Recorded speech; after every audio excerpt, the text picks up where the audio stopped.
Thank you for tuning in to Exeter TV. The meeting will be starting shortly. While we wait, let's learn more about Exeter TV. Exeter TV is the town's public and government access channels, available on Comcast channels 98 and 22. Channel 98 is your channel. If you have an idea for a program, want to host your own talk show, or submit a film, we're here to get your content on television. On Channel 22, we bring you live and replay coverage of government meetings and other town updates. A third channel, Blue Hawk Media, is operated by SAU 16 and can be found on Channel 13, with all your school sports, events, and meetings. You can watch Exeter TV online at exeternh.tv, Apple TV, and on Roku. Find us on social media for extra content. Subscribe to our YouTube channel and hit the bell to get notified about live streams and new content. Tune in to our platforms every other Friday to watch the Exeter Biweekly Report, with recaps of recent events, updates from town departments, and messages from nonprofits in your area. If you head to our website, exeternh.tv, we invite you to sign up to our newsletter to receive monthly updates about new content, upcoming meetings, and more. We'd like to thank you for taking the time to watch Exeter TV and hope that you tune in to our other content as well.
March 7th, 2023, Rec Advisory Board meeting.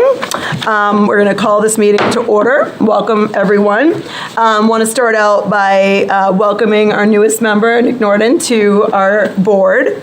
So we're thrilled to have you. Nick's been involved in Parks and Rec. His daughter and son are both involved in Parks and Rec. I had the pleasure of coaching his daughter this year. It was great. She's awesome.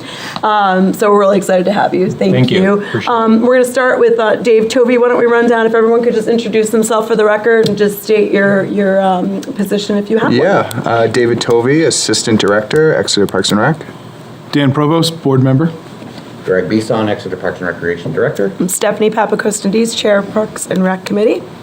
Bryn Sullivan, Board Member. Vice Chair. Vice Chair and Board Member.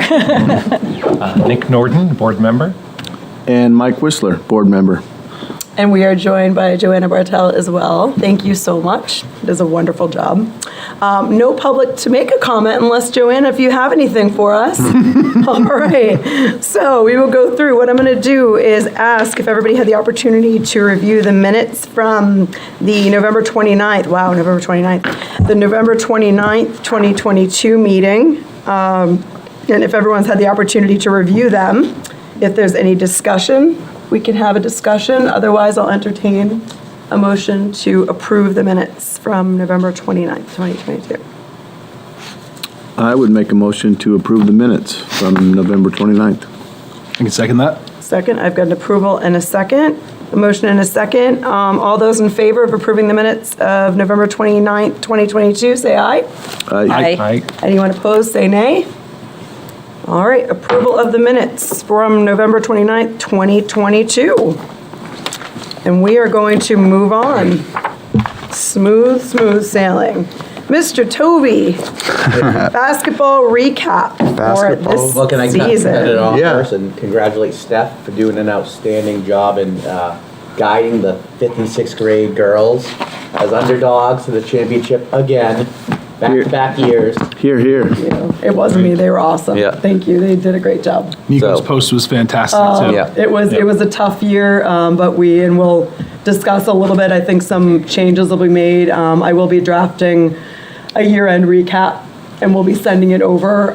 It was a different year. I've gone back and forth with going and presenting to their Parks and Rec department because we did join a league this year that there were some things that could have been far better, especially the diversity between male and female coaches or the treatment of female coaches from the masses of male coaches. So we'll address that. One-off, we'll talk about it. We'll draft a letter together, and I think we'll discuss a little bit more about moving forward how we're gonna handle that. Yeah. I'll turn it back over to you, Yeah, Dave. no, well said, Greg and Steph. Starting from our youngest grades, everything went smoothly over at Main Street School. The little shooters, first shooters, moving up into our travel league, as Steph mentioned, the league that we participated in this year. I would say, there was definitely some diversity in treatment. It was a little unorganized too. For example, there was a end of season tournament and some games were changed last minute, caused a lot of frustration on, obviously parents and coaches, also from our office because, we were getting those angry phone calls too. And people definitely expressed their frustration with the league. So we heard them loud and clear, and we'll definitely be looking at other options. I've already reached out to another league we participated in out of Raymond, and they had pretty solid numbers this year, and they are more than welcome to talking about having us join again. That's awesome. So there's that. There's a league out of Hampton too. So we'll definitely be looking at other options. But I think giving feedback to the league that we were in too is important too. I think they need to hear all of that, and especially once the dust settles too. I'm sure the organizers over there, they heard a lot of frustration too, not just from Exeter teams. They heard it from all towns that participated in it. So I think once the dust settles, giving them the feedback, I hope they take that and use it constructively. But yeah, I think overall, I think the players had fun. They did. I think the officiating was all over the place. In fact, I can say I know it was. And we're not innocent in that either. We have high school officials. Right. They know the game. Sometimes they're a little distracted, whether it's on their cell phones or, probably social plans that night. But Angry coaches. I get it. I mean, it's a lot. I've reffed before. But I think better training on our part for the officials, some more supervision. I think creating teams, obviously we were going to do an evaluation and that didn't happen. So, I think like moving forward, we did that a few years ago and there was no one to point fingers at us like, oh, you have stacked teams. Well, no, we don't. We did a third party unbiased evaluation to create teams. So, but yeah, I don't know, Steph, if you want to comment anymore. You coached in the league, so I mean, you saw a lot of it And more. so did Nick. Firsthand. Yep, Nick did as well, so which would be good from a different perspective Yeah. because he had a younger group too. Right. So I can only speak to the 5th and 6th. As far as the officiating went, the patched referees were phenomenal. I mean, there was only one that wasn't particularly gracious to our players, and I did have a conversation with him partway through the game and just asked him to direct any comments to me. He did shift, but I think he also shifted because he didn't realize how he was acting. But as far as the high school kids went, I thought that they actually really didn't do a bad job. In fact, I think they did a really good job given the fact that they all had different understandings of what the rules were. And I think that was part of the frustration that we talked about, is that from one game to the next, no official, unless they were patched official, knew exactly what the rules were. So I think you're right. If we do some training up front and sit down with them for some consistency and talk to them a little bit about that, I think that would be really helpful. You did a great job communicating with the league, and that I want to bring that up because that was our saving grace when we had parents that we had to reach out to. Even if we didn't know something, we knew that you had been in contact with the league and that something was coming. And that's really important. Sometimes, we can't hold everything on the communication of the league because we know league to league communication can be really tough. Yeah. But we can only hang our hats on what you do in communicating with us, and I'm very, very appreciative of that.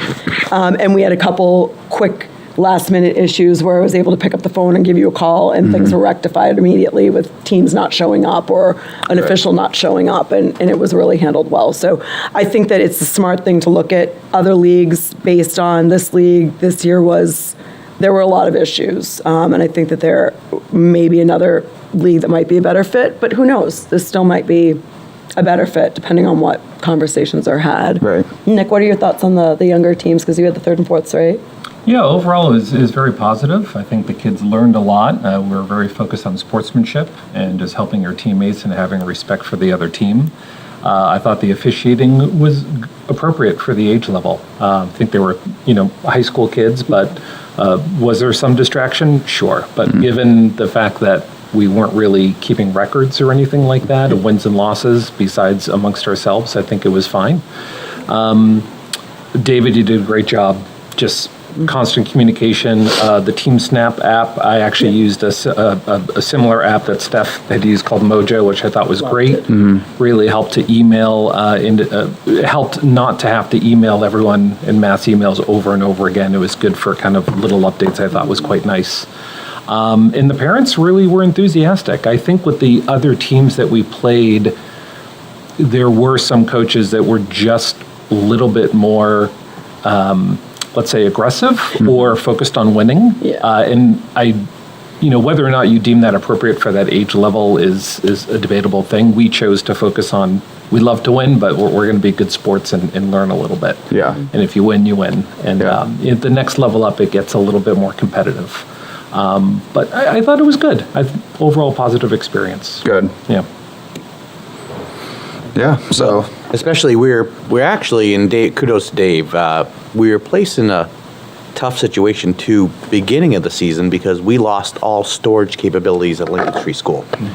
So we had to scramble quickly in December or November and buy a lot of basketball. Thank you. To be able to give every team basketballs.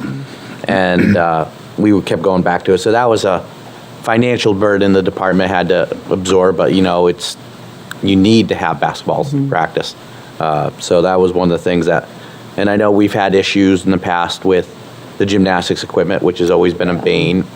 And there were some incidents that we are dealing with, but hopefully working with the schools, maybe they could change it to after February break. That would be so helpful. That would be nice because, yeah, it is getting nice out and to get the kids out there, but we're going to try to work with them to change when they do gymnastics. Yeah, that would be great, because that was a big issue this year, and it was a big issue more for practicing than anything, especially when you have the older kids too. You really having that quarter or a third of that huge court isn't enough to be able to playing half court. It's not conducive to really playing how you need to as you get older. So if we can ever do that, or is there ever going to be availability at Tuck, or would that be out of the question to add an extra, area where we have to pay to? So Tuck is an interesting situation because you have Kensington and East Kingston use that as their gymnasium. Is that their home gym? Yeah, so the leagues they participate in, and it being an SAU property, we have more control over using Lincoln Street and Main Street because it's an Exeter property. Okay. So that, and we had Bob Dudra reached out to us and asked me about adding like indoor pickleball there was no availability. Right. Now that basketball season's over, there's a little more availability and new business. Dave's trying to organize a volleyball thing, but I saw that. There's some difficulties with it. So we can always put a request in, but in the past we've been denied because they want to be fair to the other SAUs. Yeah, that makes sense. It's worth a try if need be, to get an open longer court for those. Any other updates on basketball? No, I don't believe so. I have a quick question. Yeah. Trusting Stephanie's opinion on some of the coaching behavior and not knowing the league, were those coaches in our rec league? Stratham Rec League. Well, Stratham Rec League and then Greenland Rec League. Greenland was actually quite good to work with, but they also had a female assistant, so I think that he was cordial. Aside from one of the Stratham teams, who's the coach, Coach Pellick was wonderful, and I will go on to say that they're the ones we met in the championship game as well. The assistants were a little difficult, but the referees took care of them in the championship game, fortunately. But it was a whole season of, and it wasn't just to me, but a lot of it was directed to me. I was the only female head coach, and it was amazing to see, a 6'5" guy standing over me, yelling at me, and I'm like, I'm 5'2", and what are you doing? Like, what are you having your girls see is okay? So that was my bigger issue was, yes, you're speaking to me that way. I'm short, but I'm mighty, and I can hold my own. But we're in a position where, especially if you're coaching a girls' league, you have girls that are watching a man talk to a woman that way, and that appears to them to be acceptable. And as a coach, as a female coach to girls, my job is not just to teach them basketball. My job is to teach them to be strong and how to hold themselves and what is acceptable to deal with, and that's never okay. And to see some of the coaches talking to the girls that way was heartbreaking to me because they look at them, they're a leadership figure, and there's someone that they're taught to trust and respect. And this is how they are being spoken to and think it's okay, and it's not. So my issue goes a little bit further as a female coach, watching it and standing back and seeing girls in tears or watching body language just crumble when the girls come off the court.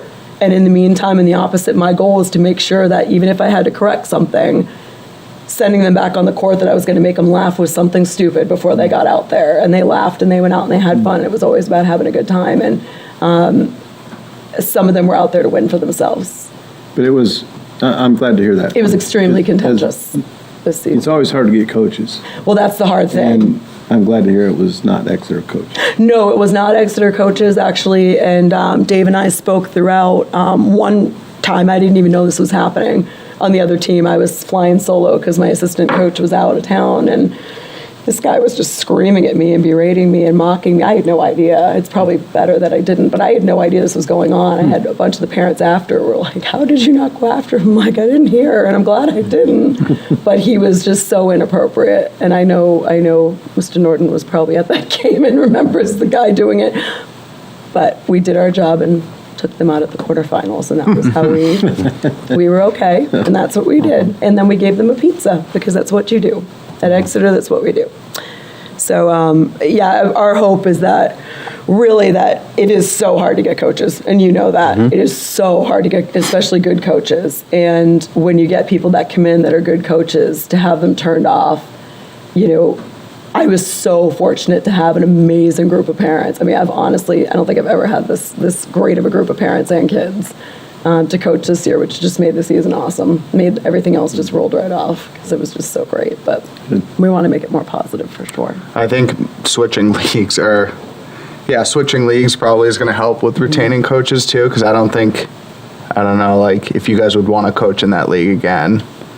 Yeah. Well, I think there were some different experiences, but yeah. So. I mean, if that were the league we ended up in and I was still coaching, I'd still coach for the girls because Right. it's just, I'd enjoy it, but I'd probably preset and handle things a little differently than I did going into this one. Yeah. I was Susie Sportsmanship, which I'm always Susie Sportsmanship, but there would be far more sidebarred conversations that wouldn't be as kind. Yeah. I'm sure, because that's not acceptable for anybody to see or to have to be around. So we were the villain team this year, and that's okay. I was okay with that.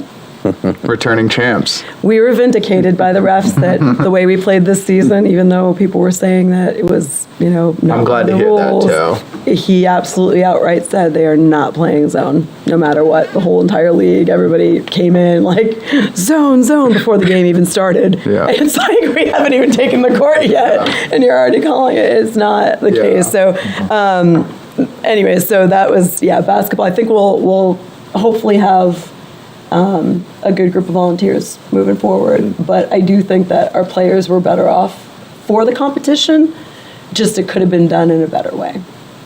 Yeah, it was a nice competitive league. But David, how many players were in rec ball this year? We had 2 5-6 girls. We didn't have any 7th and 8th boys. That is most likely due to another, I'm not sure what they're calling themselves. It's like they have Exeter. So it's like an offshoot of some parents that have like created some teams and kind of starting their own league, or they're putting those teams into other leagues. So no 7-8 boys or girls this year. We had 2 5 and 6 boys and 2 5 and 6 girls. We had 4 boys. girls or boys. Yep. And I think same with girls too. So is that like were there 11? 7-8s in other towns? Were Yes. Oh, yeah. So There other were towns 7-8s do in have other 7-8. towns? Yeah. So I didn't know that. So I mean, maybe if some of our girls, at least I can speak for, want to move up to 7-8 next year. The Lamprey League in Raymond that we're looking at had 7-8. All right, that's teams. something we can Yep. talk to Yeah. the girls about, because Yeah. I know that they'd love to Yeah. keep playing together. And I know they're going to play at the school too, but this would be great. All right, I'm going to write that down. All right, any further update on basketball? Nope. And thank you very much for the basketballs. We appreciate it. I do believe you have a personal Papakostan East ball in one of those bags that I accidentally threw in there. So Nice. we'll get that back at some point. The name takes up the whole ball. Yeah. So it's in there. Greg, how are we doing for summer camp enrollment update? Summer camp is going strong. Right. We have approximately 140 signed up for session 1 and 142 for session 2. Awesome. I might have flip-flopped those numbers. I'm just What's your max per session? 185. Oh, that's great. We're Yep. almost there. Yep. Wow. What are the mass of the ages? I know we had a little one just sign up. Someone. Our first through second is the lowest. It's Okay. the smallest, but that usually isn't the biggest one anyways. Third and fourth is usually bigger, but right now we're at 27 there. Oh, wow. Fifth grade, and this is, I'm giving you full camp, or full summer. Fifth grade has 25 already signed up for the full summer. So that one's a very strong, they're about 30 to 32 per session.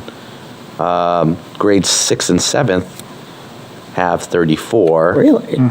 So that's, and then our teen, still coming in strong. We have 22 signed up for the full summer. That's the biggest we've had in a long time, right? For Last year was older? about 30, I Yep. think. But it's still early now. But last year, I think, was our highest we've ever had. It's grown So quite a fifth bit. and sixth and teen camp are, all right, that's actually awesome. That's great to see.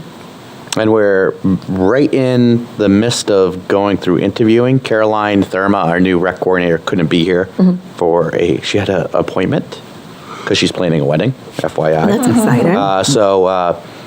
But she's already done interviews, so we have some upper management staff already coming back. Good. We're happy about, and we're filling in down, and we've gotten a lot of Exeter High School students coming and applying, so we're happy about that. Great. Your people? I did see, there was a posting that Guidance had on their job board, Oh, good. like an information thing. We didn't know if it got anywhere, so David and Caroline's been trying to get. We'd love to get into the high school and just hand out like applications, Yeah.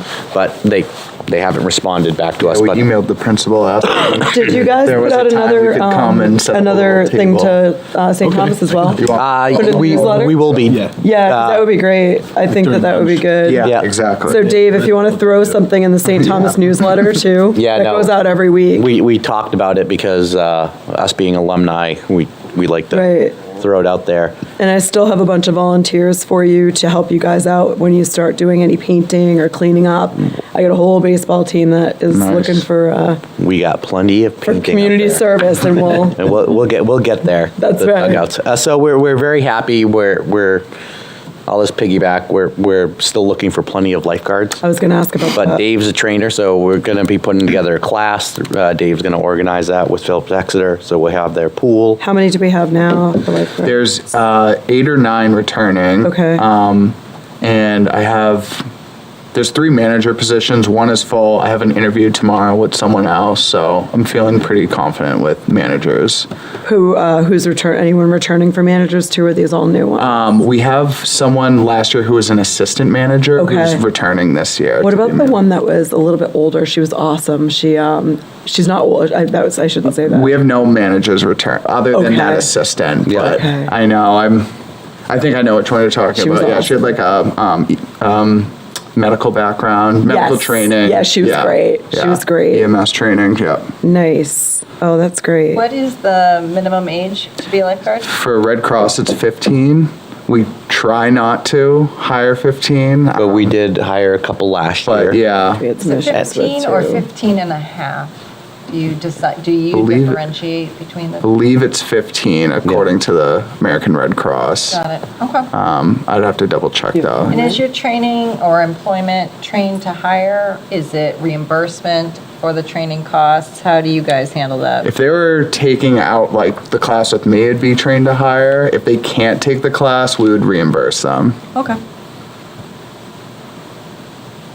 And it's Red Cross required. You do require Red Cross? Yes. permit? Yeah, that's my certification. I don't think we would probably take Yep. any of the other ones like Ellis or We, at the Portsmouth pool, we only take Red Cross. Smart. yeah. That's good. Yeah. It's just not comparable. Ellis is not comparable at all. Right. It's more working at a water park where the water's maybe Or 4 feet. YMCA, it's not comparable. Yep. What question for summer camp? I know you guys usually do is it a full day you do of training for counselors, or do you do a full week? We do a couple weeks of training. You do? We break it down when we do training, looking at like a college class. Okay. These kids are coming in either from college or high school, a full day.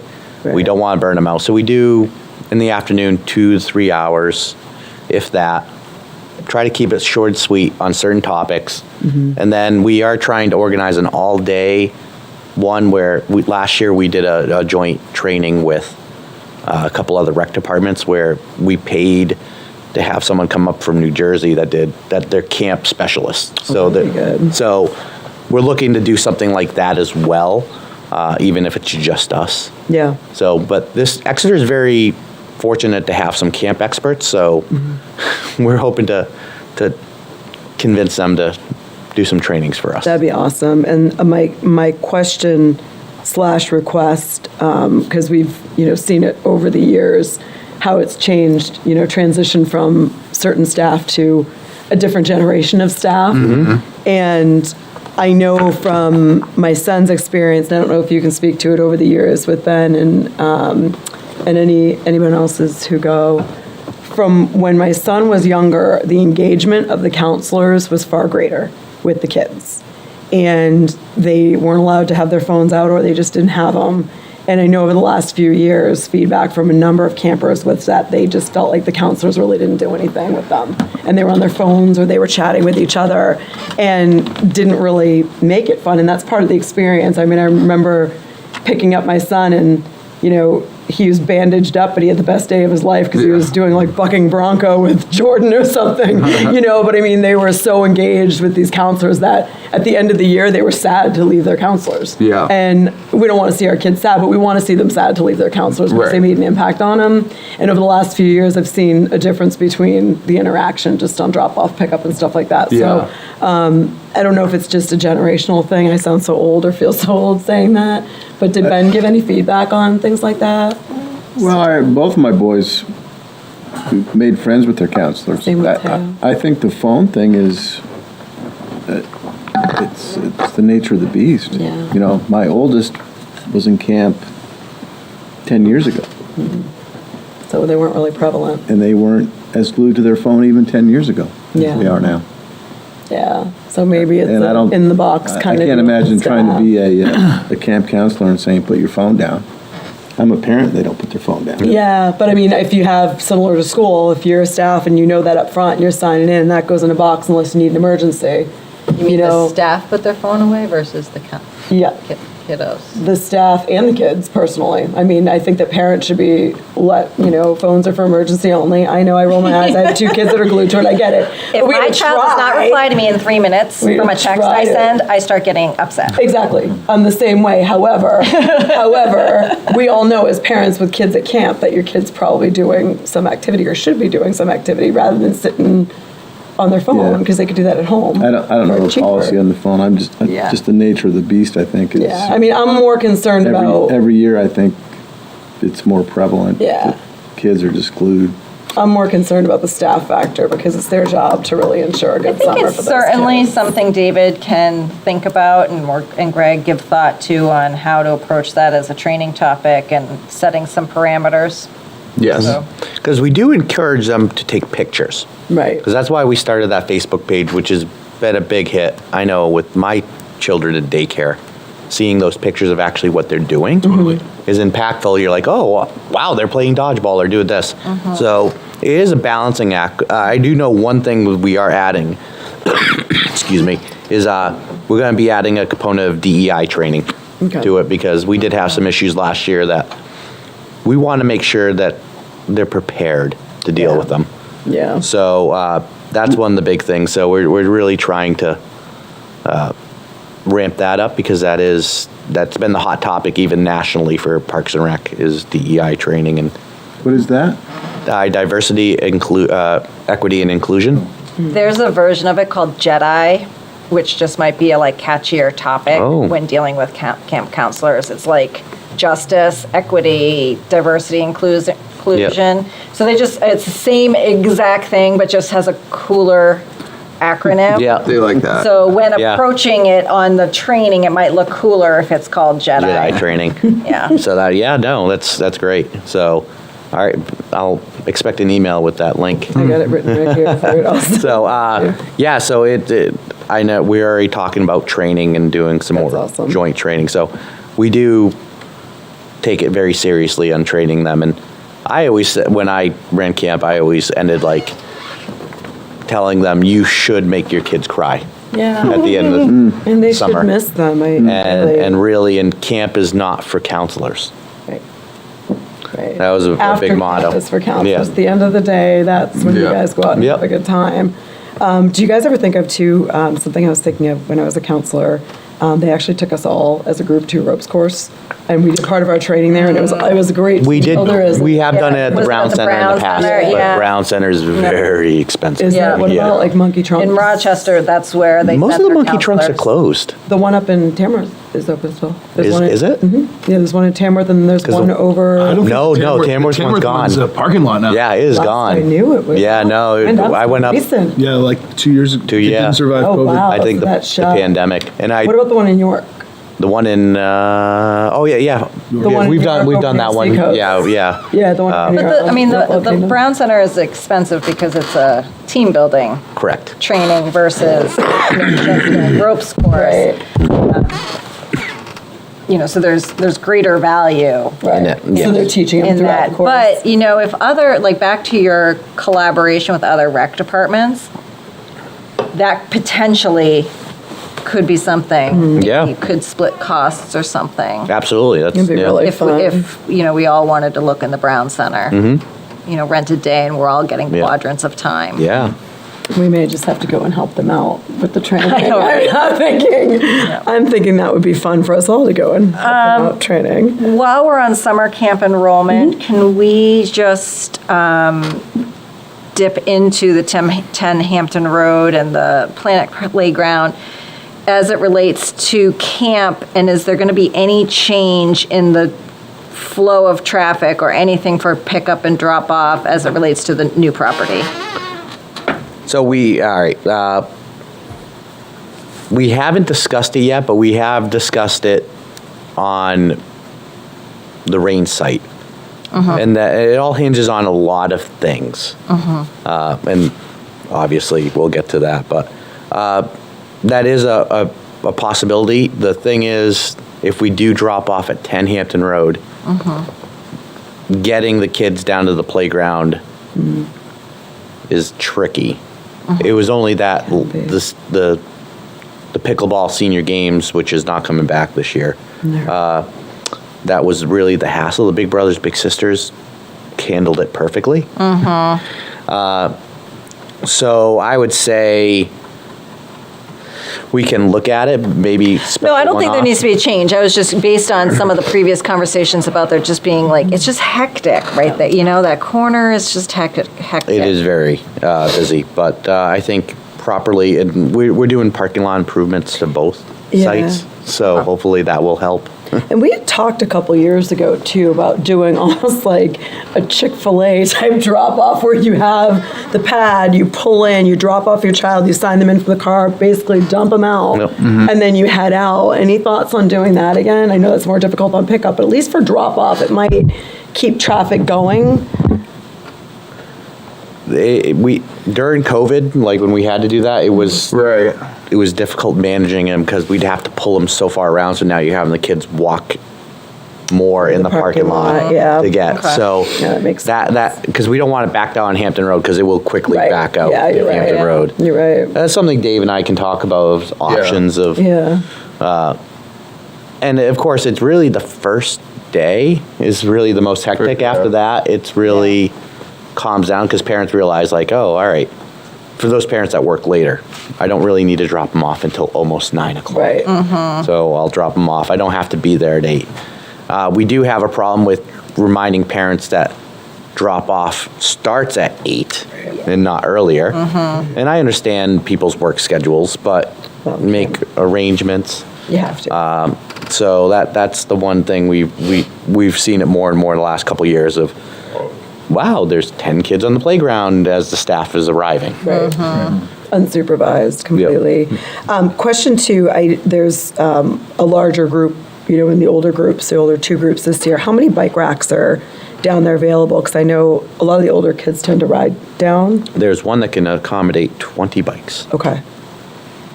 Now we got to turn it because right now it's only turned, so one side's only filled. Okay. Do So- you think there's a possibility for us to shoot out like a little email to the parents and kind of get a poll on How many How bikers? many? I wouldn't Sure. imagine it would be more than 20, but just in case there is, so we can accommodate it. Yep. Plus, it's encouraging, people to be active riding in too and can help us with our push for Absolutely. sidewalks all the way down too. Yeah, absolutely. Absolutely. I think that would be a really good question to ask.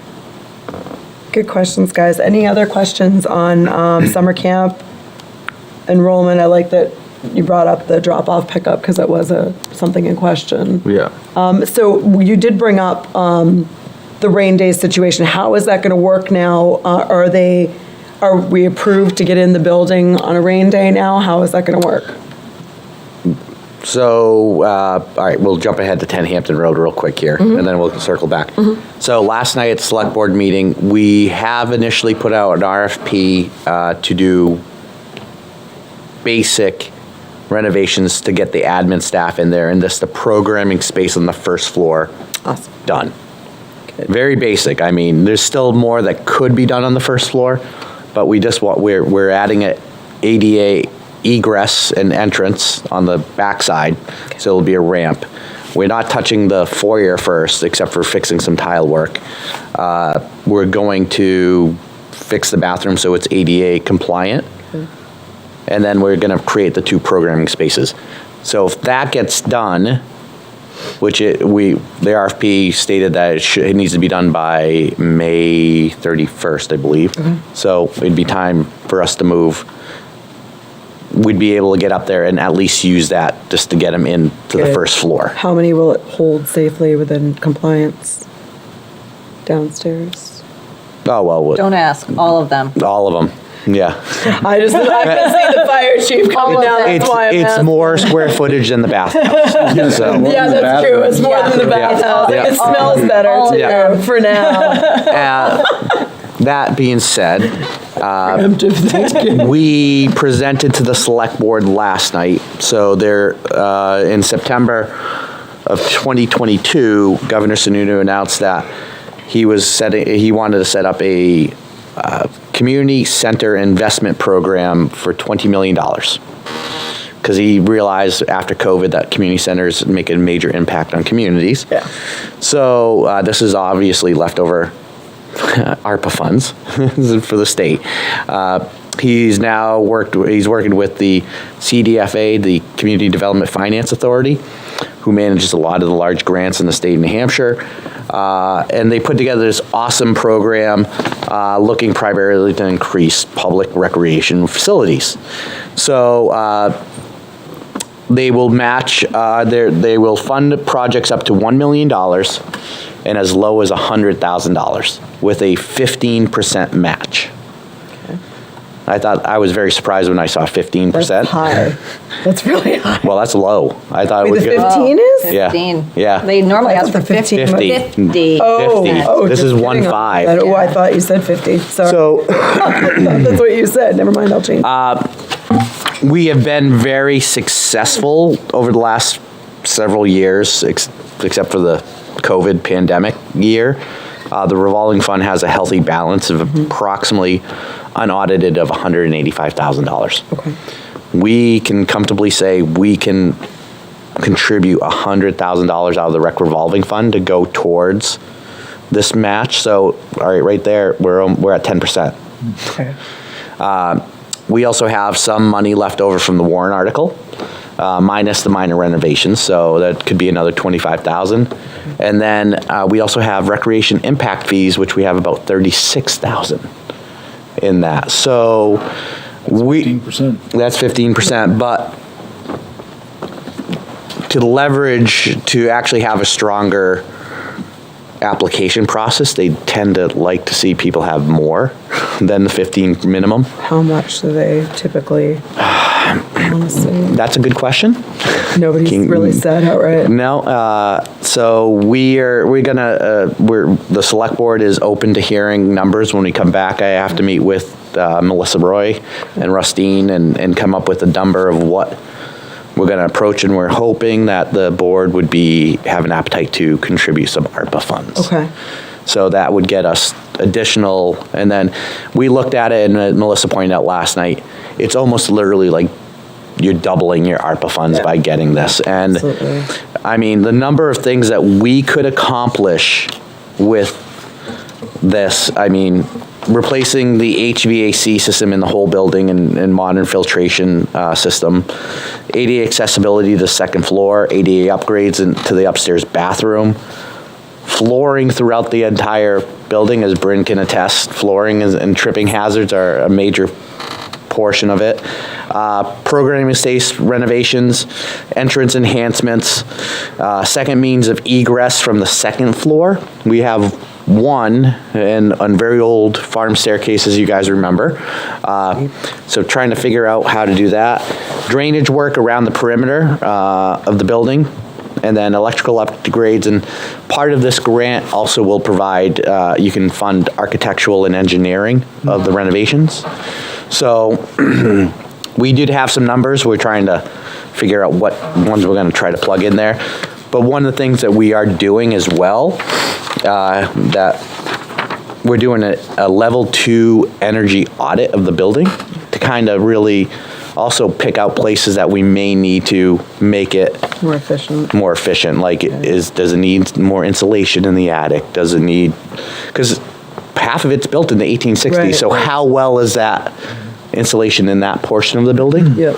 And then is the attic. Of course, I've been in the attic. It's scary. It's 1860s. It's crawl space. So there's things that we're going to look to leverage, and of course, it's a very aggressive timeline. So they have another workshop coming up for the application process in March 23rd, and then the application is due April 21st. With them evaluating and making a decision in May and signing a contract to move forward. The caveat is you need to have these projects that are shovel ready, pretty much. So do we have an RFP out for anybody right now, or have we started? Not for this major project, no. Okay. Just the minor stuff. The minor stuff we had out, we had 2 bids Okay. that were submitted last night. And the select board has sent it back to us to review. Okay. There's a local contractor here in town that came in low, Okay. but timing may not work out. It all depends. Just based on their schedule, or Correct. based on Their schedule and how quickly things thaw. So if we could, if you guys don't mind, if we can just skip Planet Playground real quickly and then go back to it and then Yep. continue on the 10 Hampton Road, since we're already on a really good clip. Is everyone okay with that? I just have one question on Sure. this program. Yeah, this is part of the 10 Yeah. Hampton Road discussion too, Yeah. so Well, we'll continue with this, yeah. I might forget. No, ask, that's good. Yeah. We're on it now. Does this have to be very specific, as in HVAC system, or can it be for upgrades to the building? Mike, this program, you could actually apply and not even have a building and want to build it from scratch. So you don't need to have the projects in line, is what So with the timeline Yeah. involved, so you don't have to No, say we're it going just to do needs to X, be, Y, and Z. yeah, it just needs, the process needs to be started within 6 months of the award. Okay. Okay. So if it, including architectural and engineering, obviously you're going to have a 1 or 2 months, and then depending on the scope of work that comes out of that. So just Yeah, clarify. it go ahead, does Bren. need some readiness. So for example, if you were vague and said facility upgrades, but you could not quantify your readiness, then they would not want your application.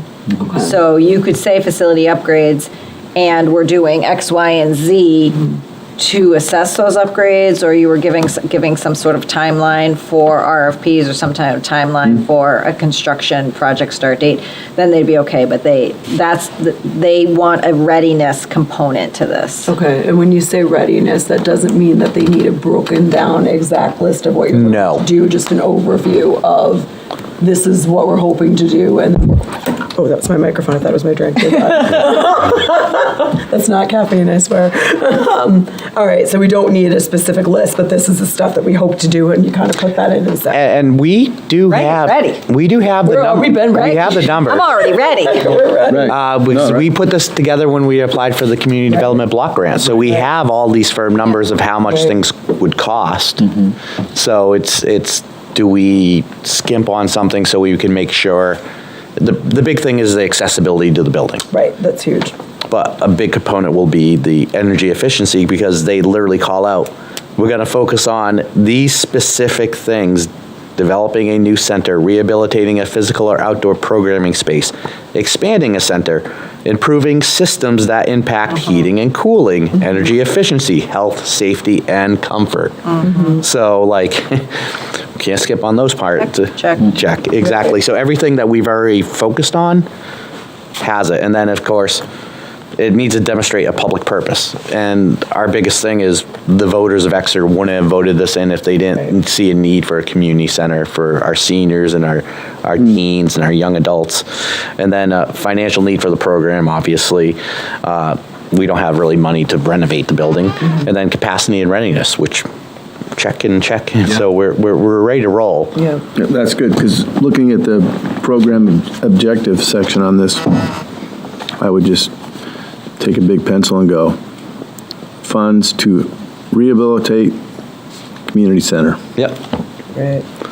And the caveat is you need to have the matching funds. You can't say, I'm going to apply and then put a warrant article out for 2024. Right. You need to have the funds, and that's where working with the select board, what we can put forward and make it a very strong application will be an important. And my suggestion, based on historically working with the select board, is that they want very specific numbers. And we obviously can't give it to the penny, but they want to know exactly what they're putting in for. So if we can be as precise as we can, and everything that we have in here have a number that we just didn't say, well, we think it's going to be this, but let's find out. Because I know that that's kind of pushed the process back in the past. So if we can just avoid that hurdle, that would be really awesome. And a letter of recommendation from this board to the select board that you fully support this application process and hope to come to a decision to help fund us get over because. Should we take a vote on that right now, and then we'll nominate Dan to write it? So I knew you were. So we need 150,000. Minimum 150,000. But maybe our motion doesn't have to say that. Our motion can simply say, I make a motion to support the director in moving forward with the Community Center Investment Program grant application. Okay, that works as a motion for me. Do I have a second on that motion? I'll second that. Do we then say, and to write a letter of support to the select board? Yes. We can add that to that. So we should probably, Joanne, really how does draft read that motion Is that feedback fairly? You might want to amend the motion. Yeah, you gotta have to amend the motion. All right, let's amend the motion, and then we'll give it a go again, but just add that portion. Well, all right. Because I liked it, and then. Robert's rules, because Mike and Nick were both at the all board All meeting. boards, right. yes, Yeah. all those I in forgot to favor bring of my clock. amending the motion. So no, we would first need to rescind the motion and Yes. then amend it. So you I rescind the motion. We need a second. Do I rescind my second, or am I seconding the? Yeah, you rescind the second. You as well. rescind the Second. second. All right. All those in favor of rescinding the motion, say Yeah. aye. Aye. All those not in favor, say nay. All right, motion rescinded, and we will restate that motion again. I make a motion for the rec board to support the director in moving forward with the Community Center Investment Program grant application to include a written letter of support from the rec board to the select board. to the select board. Take a second on that motion. I'll second that. All those in favor? Aye. Aye. All those opposed, nay. The ayes have it. We will be supporting it via letter. Dan, are you okay doing that? I was only No, I will. pseudo joking. You're I just just such a need good I writer. just need a due date for you, Greg. When would you want that turned around by? And is that something I can draft and send to the board for edits, or do we need to? Would that constitute a meeting? So we. That would constitute a meeting. We can Is send it there a out letter for of us to support that read you it. like, Greg, that you would just like to email to Dan to edit? Dave and I will come up with a letter of support to send to you, and then you edit it away. Okay. All right. Can then- do. And we can all, that can be sent out to us to read. However, it's really important, and we'll put this in the email as well, if there's anything that we want to respond back as far as anything we want to add or anything we want to take out, we have to only reply to Greg. We cannot reply to all to stay within compliance. So we'll just make sure we state that in big bold letters on something like this. So Okay. that would be great. Really appreciate that. Real quick, Greg, you mentioned the training at the end of March. Do you feel that there's information that go over in that would help, approval of such, or are you already familiar with what will get it over the top or give us the best? Well, actually, one of the things is technical assistance request a pre-application meeting. I've actually requested that today, so I'm going to ask a bunch of those questions, and I feel doing the level 2 energy audit will help strengthen our application, because they will see that we're definitely looking at the energy efficiency of the facility. When are we doing that? Well, that is an application I'm filling out now, actually. nice. Okay. So Great. it's a 75% match through CDFA. Okay. And so I got a quote for $4,800. Oh, that's not bad. So it's $1,200. That's not bad. And I'm trying to hit up a local company that might power this facility to see if they can contribute to help. All right. So I'm hoping to get some funds out of them to help offset the cost. That would be great. Yeah. Is there anything that our Friends of Rec can be doing to help us support and bring more of the funds in to help us with this match? That's something we got to get the Friends of Rec re-engaged. They have Fizzled. It's just Steve Singlard resigned as president. did he? Yeah, Oh, I did and not know. so we really don't have a chair of the Friends of Rec right now. So I have to gather all the information from Steve and get the group back together and see. So we do have a few funds, and that could definitely be a good suggestion to help offset that cost. But I'd have to get them re-engaged. Yeah. Can we put Friends of Rec on our agenda for our next rec Sure. board meeting? Yeah. Just to, before you put a lot of energy getting Friends of Rec back engaged, Right. maybe it's a good time to review their usefulness or what would the goals of that group be? Because it may have changed in the last few years. Well, yes and no. Are we Absolutely. allowed to do that within the board, because we have to keep them as separate entities, because one is, A nonprofit. yeah. I'm not sure that I'm sure maybe we can put together what our hopes are Yeah, for them, and then hopes- maybe Hopes is a good kind word, of have yeah. that be, or expectations even, is, Yeah. is that, so who do we have on there? Maria, Rob, Nick, Nick is, and there's a couple other gentlemen. I fortunately only met them briefly at a Okay. couple meetings. And maybe it's worth reaching out to them saying, hey, are you still interested in getting a true account yeah. Yep. of who's still wanting to participate? Yes. Yep, that's a good If it call. needs to, because if it needs to sunset until They're ready. something else is really brewing for the department, I don't, I trust you to make those decisions. I don't know if though it's something we all want to discuss. Yeah, no, that's all good things, because that was one of the reasons I think they kind of fizzled, was what their goal. Right. Their big goal was, when they got together a couple years back, was the big project. Correct. Yep. But now They were disengaged a little bit. now knowing the tough terrain and everything, we benefited from the 10 Hampton Road thing. Yeah, So I think that now it would be far easier for them to retain funding and support now, where we have the building in possession, and now we can even put naming rights on things potentially based on, plaques of this Yeah.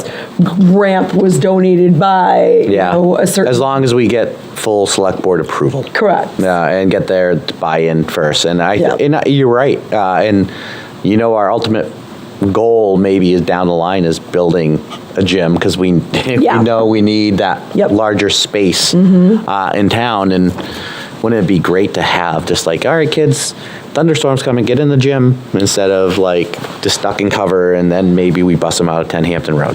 Right. So it's things like that could definitely be potential. Yeah, I think that this is probably a better time now where we don't have a full project from the ground up that we're working for. Because smaller things are far easier to ask for. Because if we can get the renovation on 10 Hampton Road huge. and then start programming it fully Right. to its capacity, I mean, Then we start getting some, that will generate revenue that will replenish the rec revolving fund, honestly. Right. And as well as provide a valuable resource to our seniors. Yeah. Who, like, David has been bending over backwards and trying to figure out how to engage them. But I think we just need a physical facility We that do. they can just Yeah. come You in. do. And then once you're there, You then need a you're hub. on campus. Yeah. Right? Absolutely. And so Yeah. if you can start to vision, that's where this could go, Yeah. that's Yeah. where this can go. So it really is about being Nature in that things. space. And then You'll you be can able to also rent utilize it it. out for Right. meetings Yes. and generate Yeah. some income. Well, especially once we vacate 32 Court Street, the select board will have some options. What do they do? Like, do they move someone there? Do they rent it out? Do they find a new location for Meals on Wheels in the fire museum and make that into a parking lot? God forbid.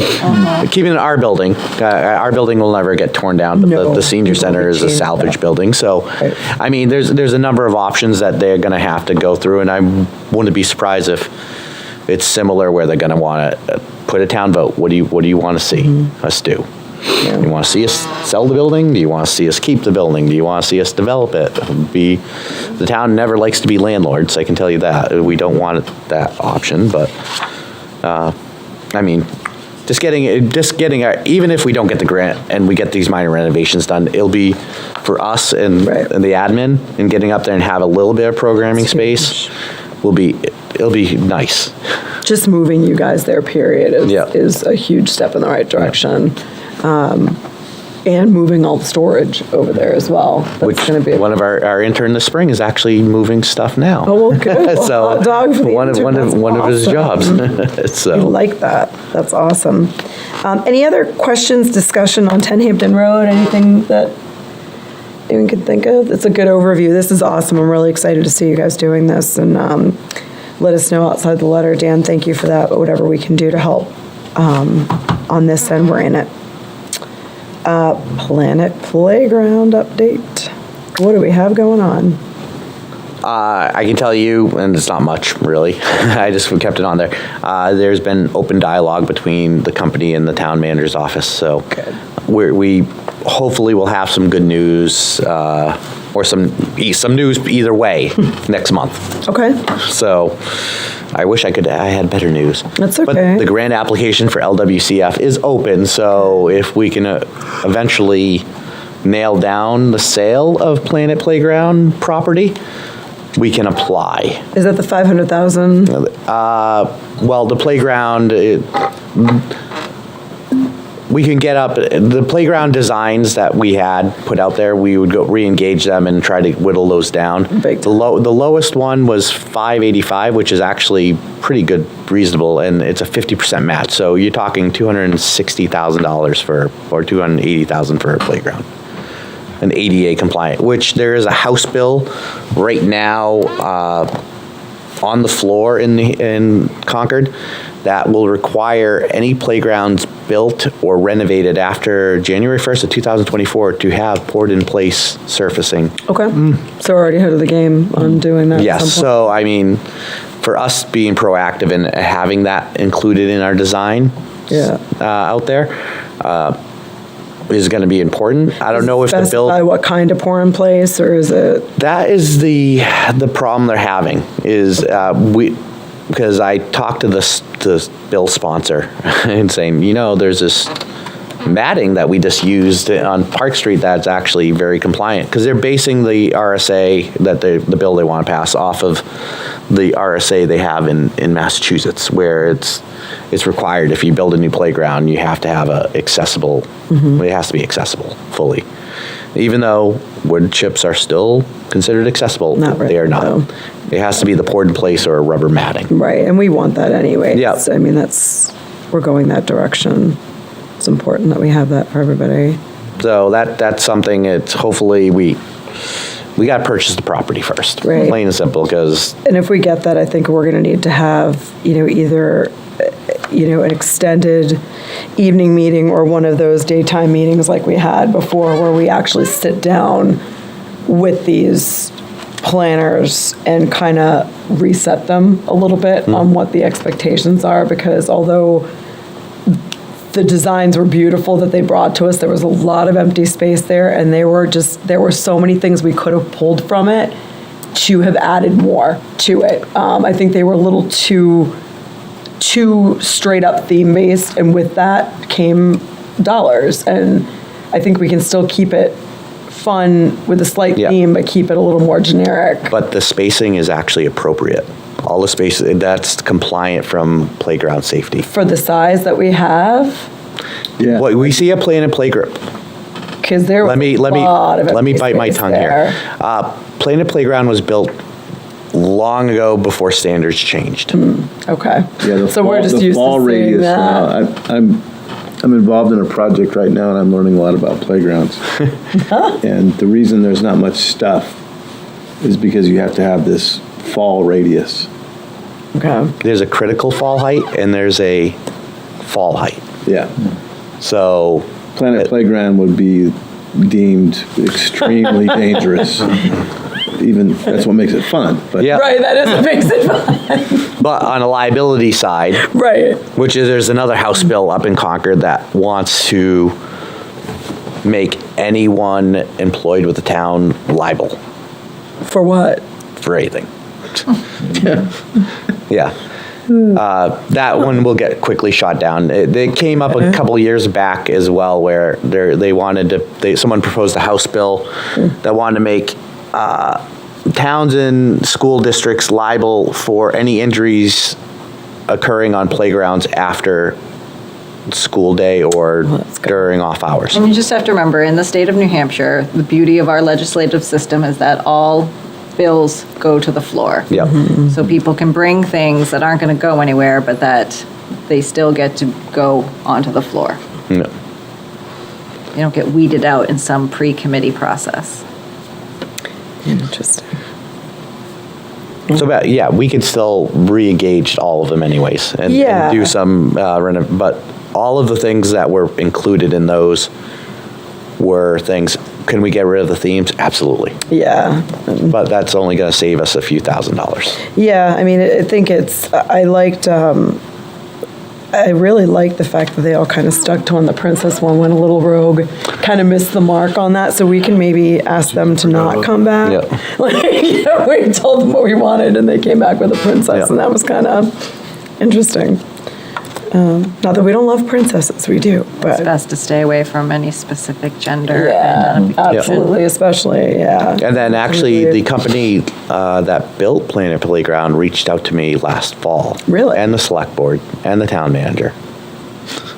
They wanted to re-engage with us again, and I'm open to it, but I told them the specifics would be, yeah, you can design but they have to do the full construction. We are not going to do a community build. No. Because of the liabilities of us now doing community builds, especially where that would require people to use a lot of power tools. Yeah. And a lot of volunteers on there. And, Yeah. and building a playground is not something that everyone can do. And let's be realistic about it too. I mean, back when this was built, that was the way that things were done. It's amazing. I wish things were done like that, but we can't even get enough people to do a park cleanup, let alone getting people to come down to help build a playground and build it to specification. We're fortunate to have you where you're certified in that, but you'd be walking around having to certify every single piece. Well, they do provide us CPSI on staff, but it's still the day and age of me saying everyone bring their skill saw or table saw, and you're cutting this and you're hammering this, and just a millimeter off can cause major problems. Yeah, the idea is beautiful, but But they could still submit. It would be a very work-intensive project. For them. yeah, absolutely. Any other questions on Planet Playground right now, guys? Or we can table that till we have more information on our next meeting?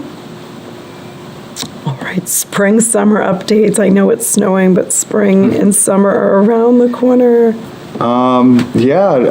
Nothing too big to update. This summer, we're adding some new swim lessons, so we're going down to 6 months. We have never offered swim lessons for that young. I think. Oh, 6 months old? Yeah. Oh, wow. So we're doing a parent-child one. We got some feedback from our swim instructor last year. She's been involved with aquatics in New Hampshire for I think 15 years or more, and she was like, "Yeah, you really could be going down to 6 months for a parent-child class." Yeah, we're also adding adult learn to swim classes. She said there's definitely a need for that out there. Not a lot of places offer it, so we're going to be trying that as well. What else do we got going on? We mentioned the adult volleyball program. We may need to look into some new equipment for that. We have portable nets over at the Talbot Gym, but it's not really what the group is looking for. The group that approached us that's looking to get this started, I would say, is like an intermediate to advanced group. So it's not your, intro to volleyball program. So they're looking for like, some slightly better equipment. The net system is kind of, it's not up to par, I guess. So we'll be looking at other options for that. I have a question on swim. Yeah. Have you guys thought about doing an advanced swim group, for people that are training for triathlons? Maybe getting a kind of like they have the bike groups in town and the running groups in town. Have you guys thought about doing something down at the pool to prep people for triathlons? No, we haven't. It might be something. Yeah. Those clubs really spike, and I know that a lot of people are into all of the muddy, all the triathlons that are out there right now, and Right. I mean, I know it's not the same as using a lake like they do or ocean sometimes, but that might be a really good revenue maker too, because these adults get really into it and they're very dedicated to it, and most of them don't mind doing it very early morning because they're used to diving into the ocean or into the lake where it's going to be cold anyways. We did have an exchange student who was training for, I think it was a triathlon, and he came out during our lap swim time. Oh yeah, which is, and it'd be nice for them to have their own, like a bonding thing for their group that they know is specifically their time. Yep. And they can go in and they can time each other and do whatever they need to do. I mean, it's just, we see the bike and running There groups might all be, over. through Exeter Running Club, maybe there's someone there who does triathlons. That's a great, and has a contact or has an idea, or even that group of people might look for a different version of exercise. Or the cycling, one of the two, That's a good suggestion. This spring, we're looking at hosting a Exeter Senior Resource Fair, hopefully at the Talbot Gym. It'll be a time that we can launch our new resource guide. We'll invite the agencies that have helped us out the past year create this. So, they'll have booth space. Tell us about this, Dave Tovey. This is beautiful. So, we've been hearing about the lack of a resource guide or a central hub of information since our survey that Melissa Roy, when she worked in Parks and Rec. We've been hearing about this since 2019. Last year, we did a survey with Rockingham Planning Commission, age-friendly community survey. Brand, I know in Portsmouth, they participated as well. Several other communities in Rockingham County. And one of the biggest feedbacks we heard was, just like a lack of where to find resources. So we started out with a brochure. Our summer intern, that was one of her projects last year, got us started. And since then, we've been meeting about monthly and just going through, what I would say most of this, 99% is probably free services. Anything that isn't, we try and give more than one option to that, so we're not pointing people into one direction. But I think we've done a pretty good job. There's 32 pages in here. There's definitely room to include more, and I'm sure we will revisit this in 6 months or so. So we're gonna have printed copies. We're gonna post them obviously in our office, town offices, the library. A lot of these agencies said they'd be willing to to post them at their locations. St. Vincent, they St. can have it. Vincent, yeah, a couple of them, Meals on Wheels said they can even help deliver. Oh, that's St. great. Vincent said they could help deliver as well. We're also going to do an electronic version too, so I'm sure I'll be working with Bob Glowacki and Exeter TV to get it on the public access channel.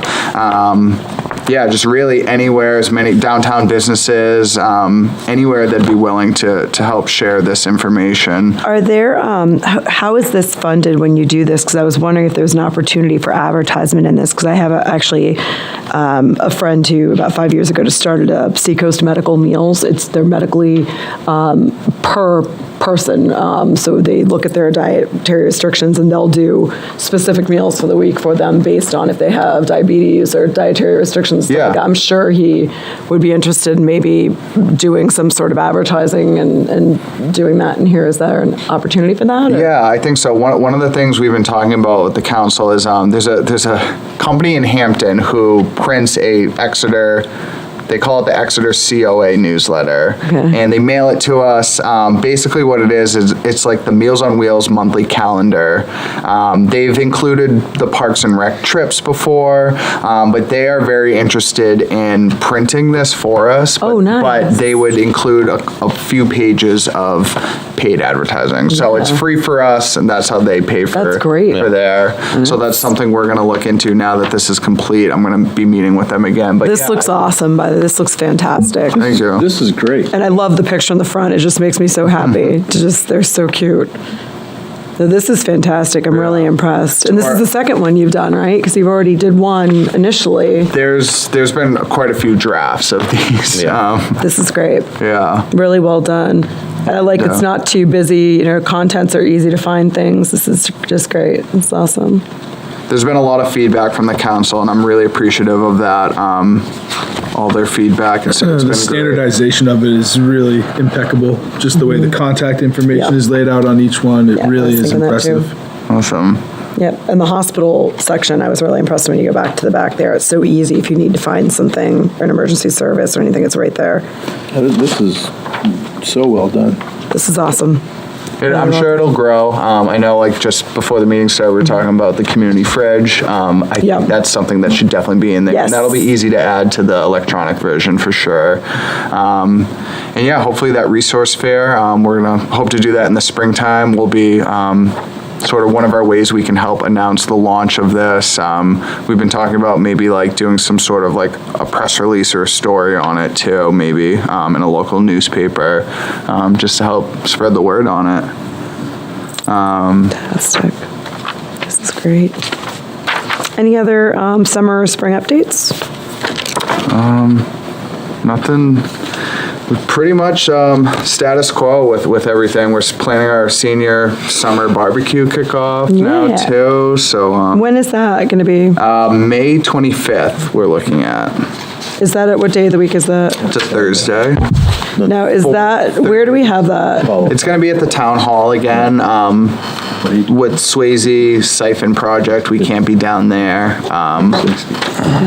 So we'll be in the town hall again this year, what it sounds like, but What do you think about doing a big push on that and trying to get a lot of volunteers as far as younger kids, like our 10s, 9s to teenage groups? It just reminds me of, coming from the family that we come from, we were so integrated with seniors, and it was so good for the kids to be integrated with the seniors and the seniors to be integrated with the kids. It kind of brought a different perspective to both of them. We used to do, senior spaghetti supper that we would do, and it was always volunteers from high school, middle school, elementary school. And it was nice. I mean, the kids would sit at the table with them, and the stories that these people would get a hoot out of it. You'd just see the life brought back to seniors, and they'd have so much fun and have some of the kids learn some of the old jig songs and dances and do those. I mean, it was just such a fun thing for the seniors to see the kids That puts appreciating us, where they came from. It puts us right at the end of the school year, and you have that senior day of service. So you can do, like, seniors serving seniors. Oh, that'd be awesome. So the high school seniors, That would be great. they all do that day of service. That would be As if awesome. it's a school day, Yep. schedule it during the school day, they get out of there. Oh, awesome. If you reach That out would to be me, I'll great. put you in contact with the Okay. class advisor, because they I love that, seniors serving seniors. I think it puts us really on the map of that inclusion that we're talking about too. And we talk about integration of different age groups, and that was kind of part of our push and our mission as well. And that might really help to do that. David, when it comes time to draft language about that, when you're having the integration of like young and old, if you just want to throw me some of the wording, I just want to make sure that we're careful about how we frame our age-friendly wording. Right. And just be mindful that we're not kind of inadvertently pitting language of kids and helping seniors, and that doesn't sound like it in a derogatory way, that we're putting it in an uplifting way. The us versus them, and we don't. We just want to be it's more about them all careful experiencing with each that other. as we try and elevate how we speak about seniors in our community. Yes. I think there's on both ends. There's so much both can learn from each other, and everybody just, it just brings such a different energy among the group to have those collaborate. It's just such a nice thing to see. I love It is. It's a so great thing to see. It's sometimes when people speak about it, they speak about it as if the senior is like some decrepit Or helpless. or helpless thing, and like, Little thank goodness kids. you have these young people Right. here to lift up this old person. That's a really good point. We just want to be, make sure we're framing it respectfully Right. and how it's more cooperative and not just a service Right, project. it's a collaborative more than a service. Yeah. Right. I love that. This is good stuff, guys. All right, if we don't have anything else for spring, summer updates, any other discussion on those? All right, let's move on to park improvement, capital reserve funds, and potential projects for 2022. My first PSA is town election is next Tuesday. Yes, we'll Please be there. exercise your vote. Yeah. Select board would love to see a record turnout. Yes, I will be there working, so come Yep. say hi. What day is voting? Tuesday. It's Tuesday. Can you believe it? It's already there. Tuesday. No, I just had no idea we had a vote coming. Town vote. Town vote, town budget. Yep. Yep. Town budget. You've got a couple select people. So that's on the March ballot what? 14th. This upcoming Tuesday. Yep. And so over the last year, as you know, we have all this deferred maintenance that we're still starting to chip away at. So I'm just going to run down quickly of some of the things that we hope to, with luck, if the warrant article passes for the park improvement fund, which would be $100,000. So it's not much, but we're trying to go do the low-lying fruit. So one of the first things, when we ran fiber to 10 Hampton Road, we left a nice spool of fiber at the pole at 4 Hampton Road, so we can actually connect that building now to the town network, which will increase further our security cameras, because we want to add more security cameras. And one of the things that we're also planning on working with the fire department is putting a year-round AED at the ball fields. I know baseball, that's a big initiative for you guys as well. So the one thing with these being year-round is we're buying special cabinets that will keep it cool enough so it doesn't burn it out in the summertime, and then keeps it hot or warm in the winter. Fascinating.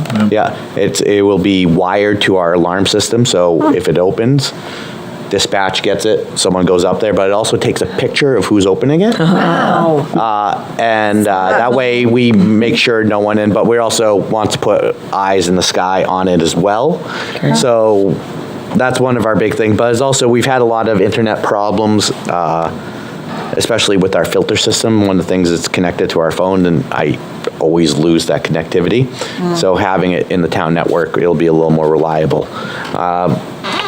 Finishing the last finishing touches on the ADA ramps at the tennis courts. The concrete work, we might be a little busy in the spring, so we're going to probably need to contract that out.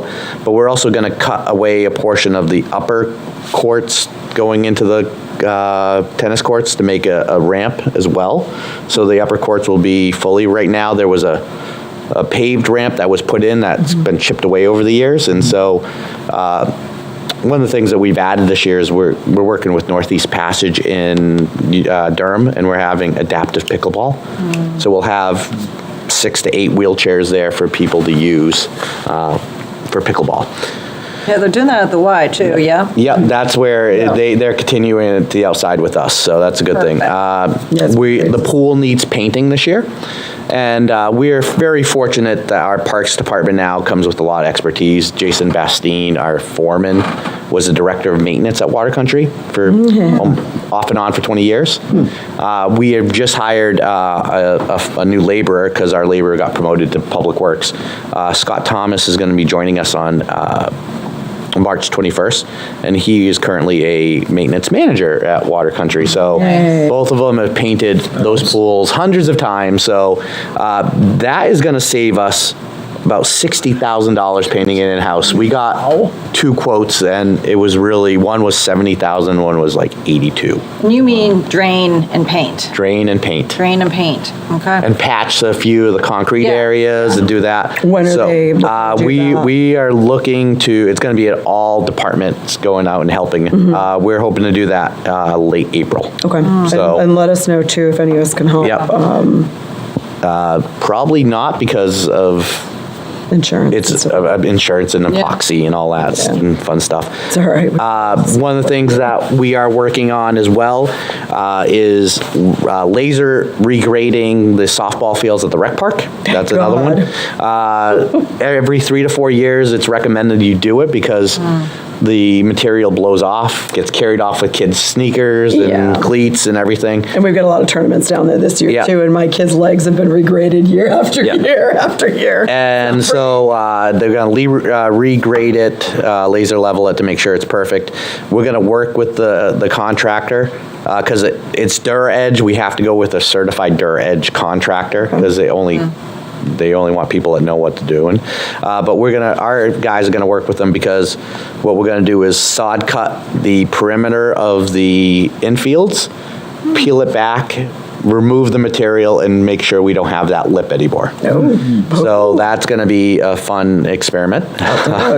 We're going to be planting 6 to 8 trees at Brickyard Park.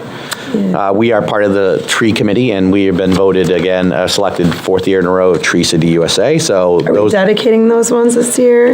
we haven't decided to dedicate them, but That'd be nice. if we want to, we can. We have That's a lot of people in town that have either passed or have it's a great suggestion. donated so much time that it would be nice to Give a couple. dedicate. Yeah. So one of the things in the that was brought up last year for the lower tennis courts, FYI, the tree work was finished and it looks phenomenal, but we're adding windscreens to the lower tennis courts to keep the debris off of there. We're looking to also do irrigation at Park Street Common as it gets put back together after the construction. We're actually also looking to renovate the infield at Park Street Common. The infield mix in there isn't It's not infield mix. no. And so we're going to actually Tell 'em what we- dig it down and put in the correct native infield mix because Organic First has been great, and he has a reverse rototiller, and he's done it for EJBSL as well. But he goes, Greg, it'll come back. The weeds will grow in within weeks. So let's do it right, and then it'll look good, and especially with youth softball using it, and then Dan had a Sandlot League. Yeah, it's a good opportunity, and as well as we're putting back that park together after the construction, we're also planning. That's going to be the fall, by the way. Okay. Gilman Park infield renovation. Dan has done an amazing job volunteering and bringing bobcats down. That's not infield mix either. That's like loam that we just pretend is infield mix. Right. So that will be done as well. We're looking to connect the new gazebo at Townhouse Common to the existing sidewalk, so that will make it ADA compliant. Nice. We're also looking to replace our gangway at the town dock. We reuse the old one from the old dock system that was replaced 5 years ago. It's heavy, it doesn't properly sit on the docks correctly. It's been brought to our attention a number of times, and the best thing is to buy one that's actually made for easy docks. So What are you going to do with the old one? that one we don't know yet. We're gonna have to put it out for surplus. It's a big, heavy dock gangway, so if you know Put anyone. it down near the river, down near Swayze to, no, You would need a dock to attach it to. that's true. one's Who down there. manages the boat launch ramp? DPW and the state. Okay, that's not a rec department, No. like, It gets washed out every year, yeah. No, DPW had to make some emergency repairs to it a couple years ago, and it's, what the town will need to eventually do is probably apply for a permit to replace it with they call it a concrete log ramp, where it's basically concrete logs and then gravel or crushed stone in between, so when you blow out your engine or whatever, I don't know the terminology. It doesn't erode, and so that's another thing. And then back to the AED stations. So they're about $6.97 per box to buy. One of the things that we're actually looking to is, once we get up to 10 Hampton Road, is put one on the outside of 10 Hampton Road as well. So we'll have one on both ends. So, and especially in the fire department's goal is become a heart saver city. And so we're partnering with them to try to attain that. And the nice thing is, if you call 911 and you're telling them you're having a medical emergency, and they'll tell you where the closest AED is as well. So that's, if you're calling from softball field number 2, they're like, all right, there's one at 10 Hampton Road and one 4. Go. That's great. Yeah, so, and then fence replacement repair between 4 Hampton Road, 8 Hampton Road, and 10 Hampton Road, if that makes sense. So the backside of 10 Hampton Road abuts 8 Hampton Road, and it's technically 4 Hampton Road's fence, but it's falling down. So we're looking to replace that and make it upright and expand it down to the arborvitaes, so there's not that walkthrough to 8 Hampton Road. Reason being, there's an Eagle Scout project that there'll be a permanent Gaga pit built up at 4 Hampton Road, so that's another thing that we're looking at. And then we're also going to look to install temporary fencing at 10 Hampton Road, because anyone that parked during the sports seasons, they like to park on the grass. So we're going to prevent that. So we're going to put in 4x4s that we can eventually reuse and string chain in between them to keep people out. Because we don't want to put a fence in there, because for maintenance issues, we don't want any of that. So so there's a number of things that we're Gilman Park, the opposite side of the green space, there's the pavilion. So we're looking to mimic the guardrail to go around, because we had some Yahoo in there deciding to do donuts in the mucky part. So we're gonna have to repair that. It gets wet anyway, so it just, all the runoff just sits there, and then it takes a while to dry out. So we're gonna look to redo that, but that way eventually future planning is to put a new playground there. And then other things, if we have money, is new benches at Stewart Park, more picnic tables at 4 Hampton Road, new benches in front of the PEA boathouse. There's some really old relics that we have there. And then ADA matting, possibly at Kids Park, if we want to make that ADA accessible. So the list could go on, and so we could... Any suggestions, if anything, and you've seen in your travels that we should think to look at, because some of these things could definitely be flexible. EJBSL will turn over Gilman in the spring. Yep. It helps a little. It helps a little. And then one thing I was going to say on the defibrillators, the fire department is, I think, free for it. Or very minimal cost. We're going to have all our coaches trained on first aid, CPR, AED. They're going to run it. You're helping us achieve our goal of becoming a heart. They have to do 10 to 15 classes per year to be a heart saver. And so when you guys approach them, it was like, great, because it's going to have to be split up in multiple classes, because there's so many of you. That's awesome. That's smart that they do that. So I'm sure there's opportunity for other groups in town to do the same. I've recommended to our adult softball league that at least a few of the people on each of the teams should be AED CPR certified, and as well as a few of our pickleball regulars as well, because especially they're the ones that really were pushing for the outdoor AED year round, because they play until it's snowing. So in that population, we have a lot of older adults that go there. So let's be on the safe side. Yeah. And once we have the fiber in there and we're really hooked up, like, it's going to be seamless where we can keep people safer. Yeah, that's great. Because it is a pretty good response to get from Court Street to Forehampton Road. Right. That sounds great. Thank you, Greg. You're welcome. Is there a way to connect one to, also to that shed area, the one that's in between the fields, or would that not be set up? Problem is, we don't have fiber that runs does there, there. so that's why we have fiber to 10 Hampton Road, and we can is put the close camera enough. on, and Yeah. it's only a short. Yeah, which is close enough, yeah. Yeah, that's It's not ideal, but No, ultimately, it would be better. great to have it right there as Yeah, well. no, but someday. Yep. Someday. Put that on our list of to-dos. Well, it looks like we are going to be busy. Very.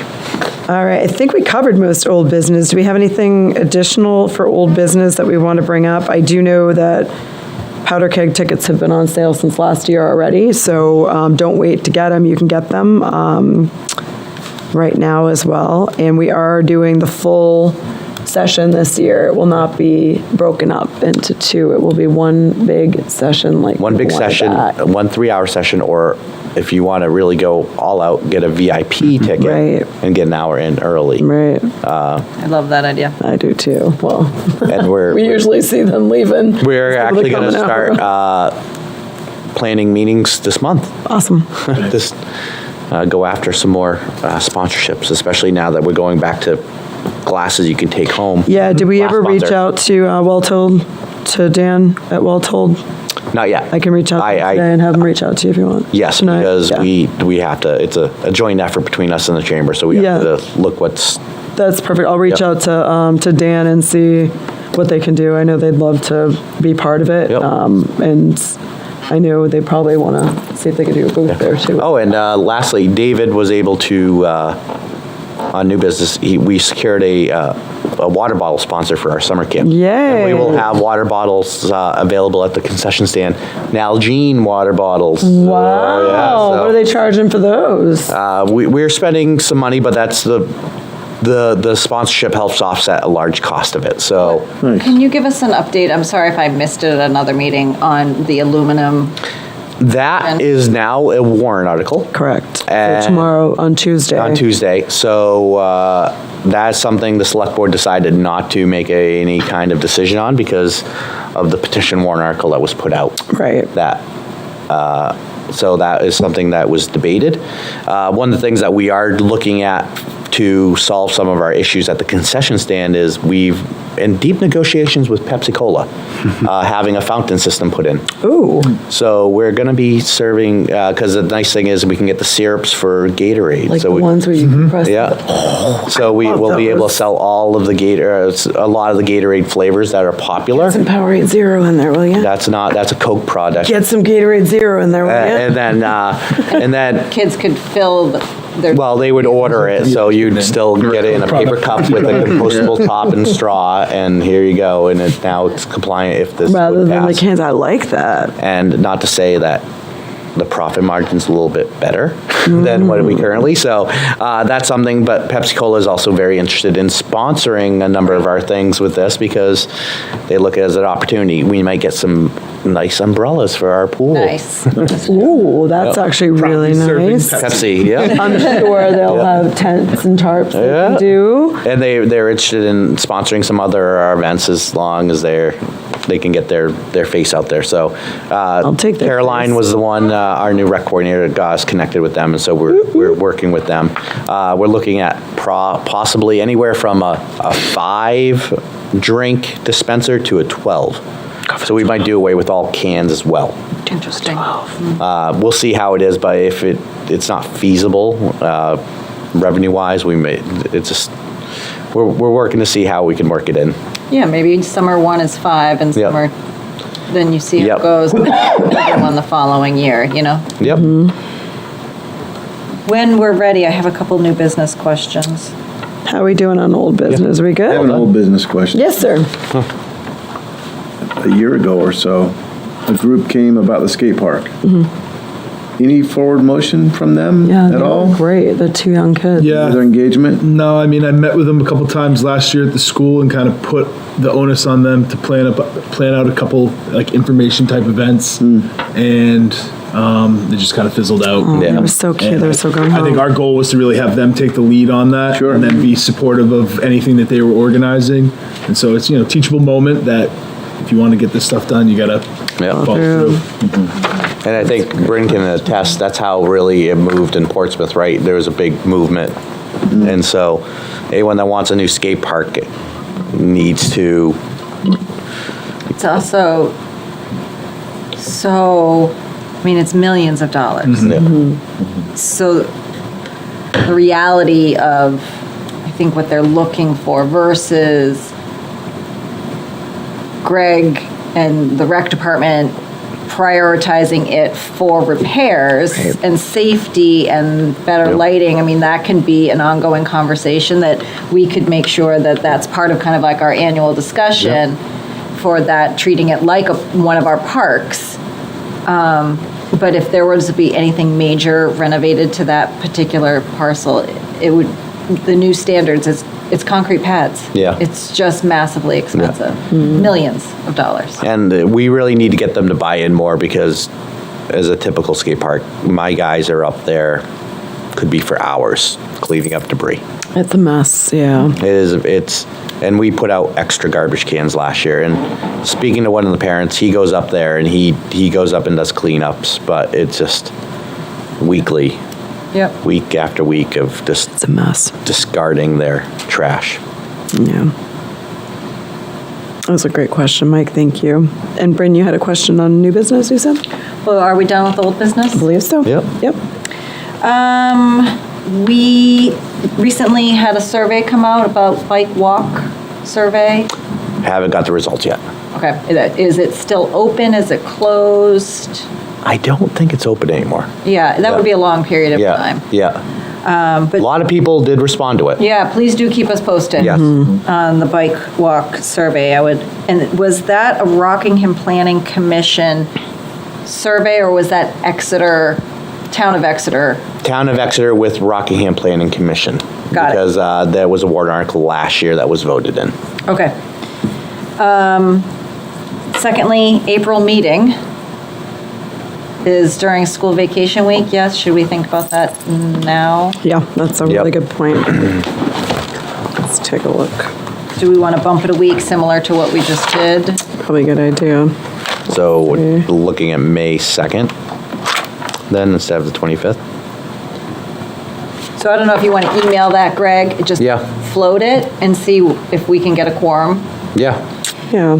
The next thing I was thinking about in terms of schedule is, I'm sure you did this for us at some point, Greg, so I apologize, but could we get a printed out schedule of the 2023 schedule Sure. and even look ahead to 2024?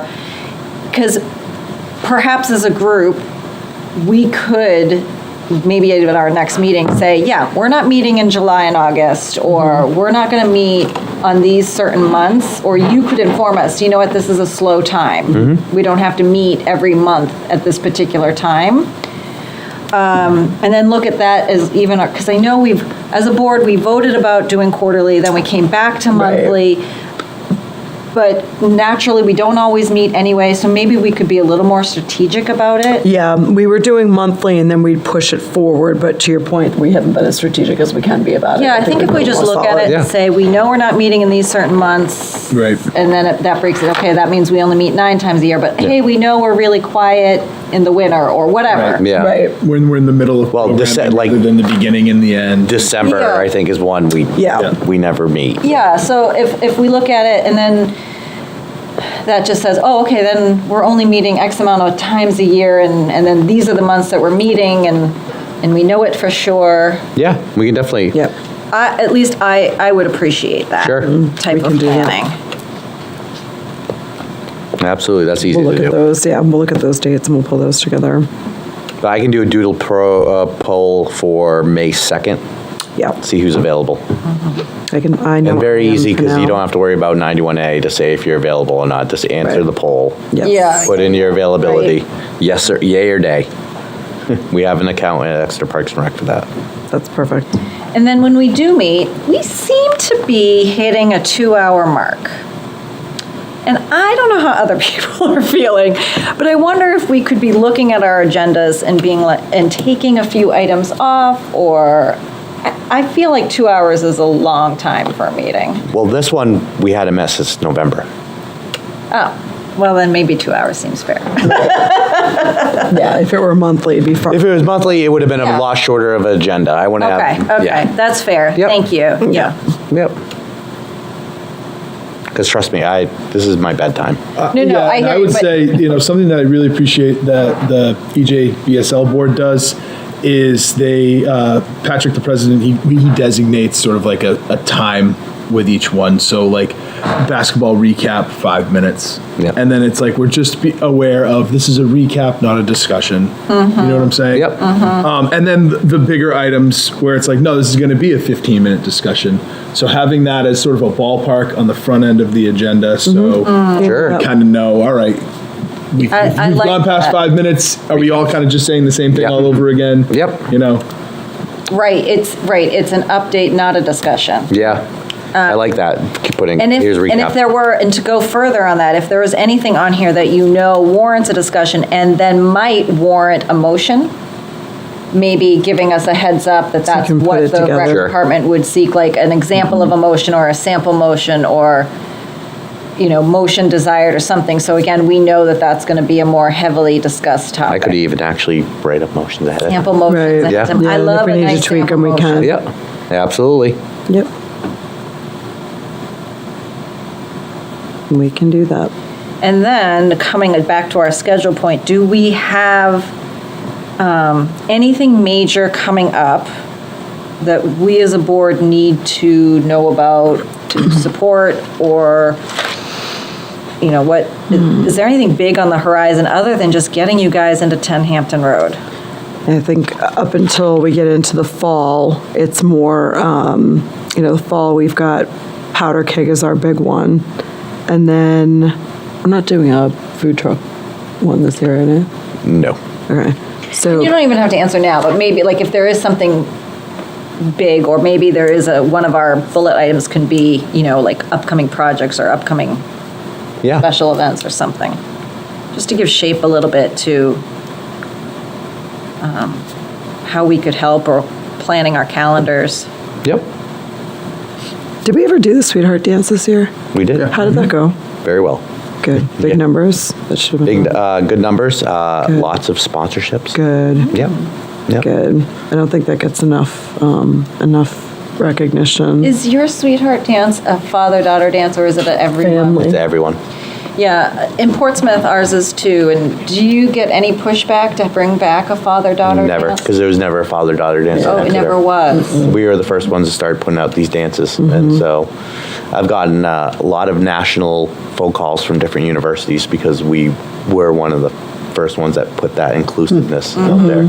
Yeah, we 100% support Yeah. it, but we sometimes get a pushback. 'Cause Oh yeah, do you have back the? in the day, Yeah.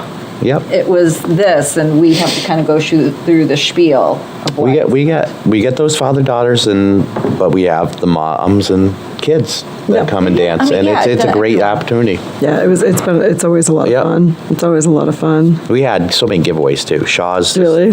filled up our van. Oh, that's so great. Yeah, That's so- great. It is a really I like great. Greg's idea about doing an 80s prom night for the parents. See, that would be fun. Yep. I have a Yeah. fanny pack waiting for that party.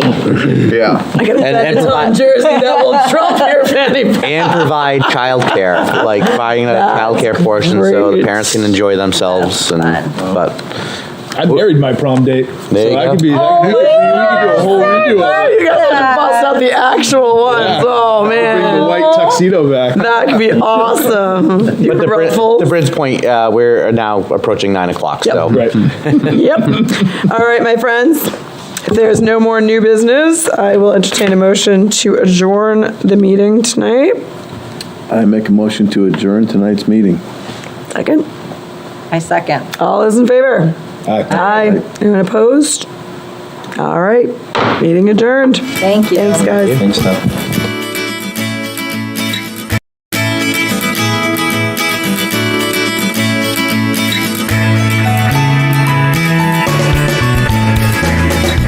Thank you for tuning in to Exeter TV. Exeter TV is the town's public and government access channels, available on Comcast channels 98 and 22. Channel 98 is your channel. If you have an idea for a program, want to host your own talk show, or submit a film, we're here to get your content on television. On Channel 22, we bring you live and replay coverage of government meetings and other town updates. A third channel, Blue Hawk Media, is operated by SAU 16 and can be found on Channel 13, with all your school sports, events, and meetings. You can watch Exeter TV online at exeternh.tv, Apple TV, and on Roku. Find us on social media for extra content. Subscribe to our YouTube channel and hit the bell to get notified about live streams and new content.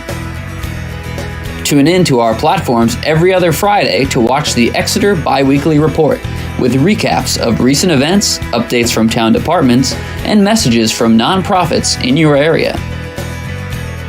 If you head to our website, exeternh.tv, we invite you to sign up to our newsletter to receive monthly updates about new content, upcoming meetings, and more.